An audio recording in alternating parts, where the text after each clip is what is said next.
Hey guys, the Galaxy A50 series consists of very capable and powerful phone with a somewhat premium price tag on them. So in this video, we will be discuss what we know about the upcoming Galaxy A55. The phone comes with 6.4-inch Super AMOLED display with 120Hz refresh rate, and the phone peak brightness is maybe 1000 plus. The Galaxy A55 comes with the Exynos 1480 chipset and 8GB of RAM and up to 256GB storage.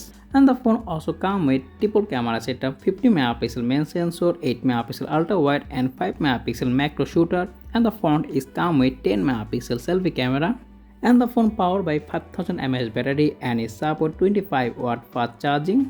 And the phone also comes with stereo speaker, IP67 rating and in-display fingerprint scanner.